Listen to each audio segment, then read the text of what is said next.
everyone, welcome to Vision Lakshay. Myself Vanshika Dhingra. Today we are going to start the topic net indirect taxes. ठीक है, क्या होता है net indirect taxes? Chapter 2 की last topics बहुत छोटे छोटे हैं बट इनको नेशनल इनकम कैलकुलेट करने में ये बहुत हेल्पफुल है। इसके अंदर जो हमारे फैक्टर कॉस्ट, मार्केट प्राइस, ये सारी चीजें हैं, इससे क्या होता है हमारे नेशनल इनकम के क्वेश्चन सॉल्व होते हैं। देखो नेट इनडायरेक्ट टैक्सेस क्या होता है? It refers to difference between, किसके बीच का डिफरेंस होता है हमारे ये? Indirect taxes and subsidies. ठीक है, इसको क्या कहते हैं? Net indirect taxes. और हम ये कह सकते हैं कि जब हम इनडायरेक्ट टैक्सेस में से सब्सिडीज को माइनस कर देंगे तो हमें क्या मिलेगा? NIT। NIT here means net indirect taxes। ठीक है, क्या होता है NIT? IT minus subsidies.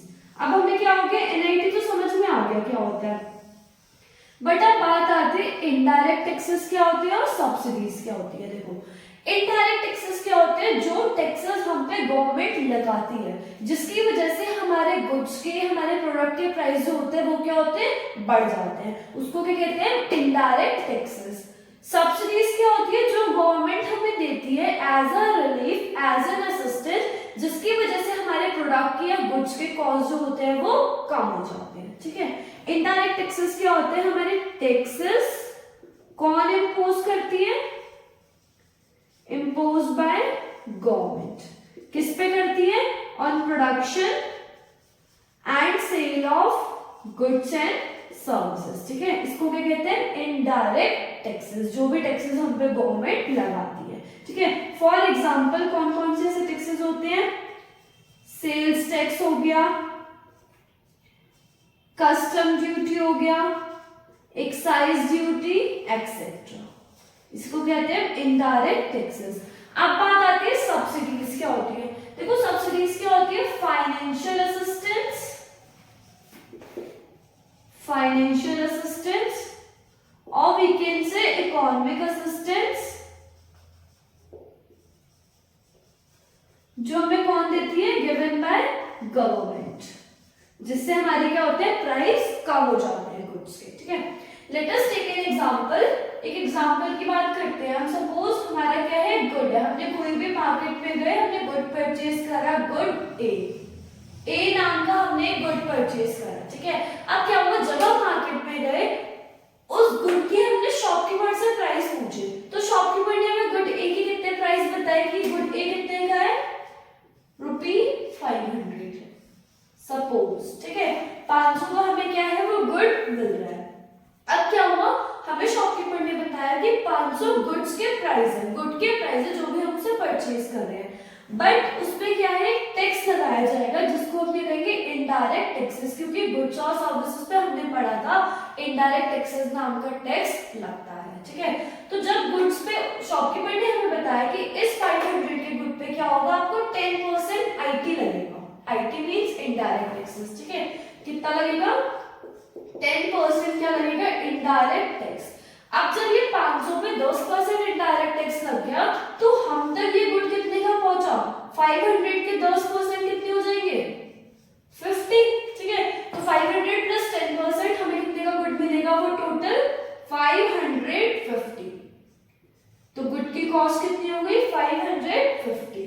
ये 550 गुड की कॉस्ट कैसे हुई? क्योंकि इसमें क्या लग गया? 10% IT इनडायरेक्ट टैक्स। ठीक है, जिसकी वजह से हमारे गुड की कॉस्ट जो होगी वो क्या होगी? इंक्रीज होगी। अब हमें क्या पता चला कि देखो IT से गुड की कॉस्ट क्या होती है? इंक्रीज होती है। अब एक टर्म है सब्सिडी। सब्सिडी की वजह से क्या होती है? गवर्नमेंट हमें रिलीफ देती है। ठीक है, अब क्या हुआ? गवर्नमेंट ने इस 550 पे सपोज ₹10 का क्या दिया? इकोनॉमिक असिस्टेंस दिया, मतलब एक तरीके से हमें क्या दी? सब्सिडी ग्रांट करी। जब उन्होंने सब्सिडी ग्रांट करी, इस 550 पे 10 की सब्सिडी मिली तो ये ₹10 क्या हो जाएंगे? हमें सब्ट्रैक्ट हो जाएंगे। मतलब जो हमें गुड मिला वो कितने का मिला? 540 का पड़ा वो गुड। ठीक है, था कितने का? 500 का। ठीक है, 10% यानी कि 50 रुपए उस पे क्या लग गया? टैक्सेस लग गया। इनडायरेक्ट टैक्सेस लगने के बाद क्या हुआ, गवर्नमेंट ने हमें सब्सिडी ग्रांट करी उस गुड पे। सब्सिडी उन्होंने कितने की ग्रांट करी, 10 रुपए की ग्रांट करी। तो ये 10 रुपए सब्ट्रैक्ट हुए जब इस 550 में से, तो हमें गुड कितने का परचेज मिला, मतलब हमें गुड कितने का मिला, 540। हमने परचेज करा 540, शॉपकीपर को हमने क्या करा, इतने पैसे दिए। अब इस पूरे एग्जांपल में देखो दो टर्म्स निकल के आई, दो हमें पता चला। देखो एक होती है फैक्टर कॉस्ट, एक होती है मार्केट प्राइस। फैक्टर कॉस्ट क्या होती है और मार्केट प्राइस क्या होती है। देखो फैक्टर कॉस्ट इस पूरे एग्जांपल में कितनी हुई, 500। क्यों 500, मतलब जितने का हमारा एक्चुअल कॉस्ट ऑफ गुड थी उसको क्या कहेंगे हम, फैक्टर कॉस्ट। तो इस एग्जांपल में 500 क्या हो गई, फैक्टर कॉस्ट। अब क्या है, मार्केट प्राइस क्या होता है, जितने का गुड वो मार्केट में जाके बिका, सेल हुआ, ठीक है। तो इस एग्जांपल में 540 हमारी क्या हो गई, मार्केट प्राइस, ठीक है। जितने का गुड हमारा मार्केट में सेल हुआ, ये क्या हो गई हमारी मार्केट प्राइस। जैसे लास्ट एग्जांपल में हमने देखा था कि हमारे गुड मतलब ग्रॉस इन्वेस्टमेंट और नेट इन्वेस्टमेंट के बीच के गैप को कौन फुलफिल करता था, डेप्रिसिएशन। सिमिलरली यहाँ पे फैक्टर कॉस्ट और मार्केट प्राइस, मतलब इन दोनों के बीच में जो भी गैप आएगा उसको कौन फुलफिल करेगा, हमारा नेट इनडायरेक्ट टैक्सेस, ठीक है। तो देखो फैक्टर कॉस्ट क्या होती है, जितने का एक्चुअल गुड है, ठीक है, रेडी हुआ। उसके बाद मार्केट प्राइस क्या होते हैं, the cost of good in the market, मतलब जिस रेट पे जिस प्राइस पे मार्केट में वो सेल हो रहा है वो हमारी क्या हो जाएगा, मार्केट प्राइस, ठीक है। अब देखो एक उसके थ्रू समझते हैं हम।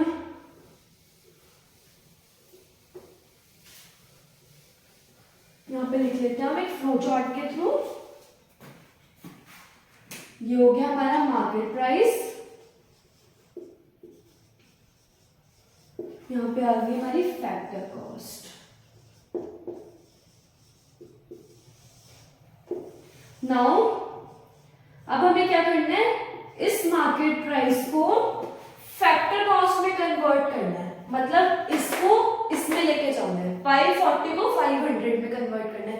इस एग्जांपल में तो हमें क्लियरली समझ में आ रहा है कि 540 से 500 तक जाना है, तो हम क्या करेंगे 40 रुपीज सब्ट्रैक्ट, मतलब एनआईटी को क्या कर देंगे सब्ट्रैक्ट। बट नॉर्मल लाइफ में हमें हर बार एग्जांपल ऐसे फॉर्म में नहीं मिलेगा, ठीक है। तो हमें क्या करना होगा, नॉर्मल से बात याद रखनी होगी, when we are going from market price to factor cost, ठीक है।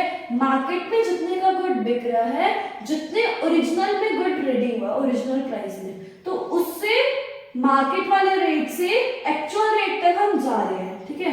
तो हम क्या करेंगे, minus NIT, NIT means net indirect taxes, ठीक है। IT minus subsidies. तो मार्केट प्राइस को जब हम कन्वर्ट करेंगे फैक्टर कॉस्ट में, तो क्या कर देंगे, माइनस NIT। Got it. जब आप फैक्टर कॉस्ट को मार्केट प्राइस में कन्वर्ट करेंगे, ठीक है, तो क्या करेंगे हम, प्लस NIT, ठीक है। नेट इनडायरेक्ट टैक्सेस को क्या कर देंगे, प्लस कर देंगे। मार्केट प्राइस से फैक्टर कॉस्ट में minus NIT, factor cost to market price plus NIT। Is it clear, ठीक है। तो मार्केट प्राइस को हम MP के नाम से भी लिख सकते हैं, फैक्टर कॉस्ट को FC के नाम से भी लिख सकते हैं। गॉट इट, ठीक है। Market price to factor cost minus NIT, factor cost to market price plus NIT। Hope समझ में आया होगा आपको, ठीक है।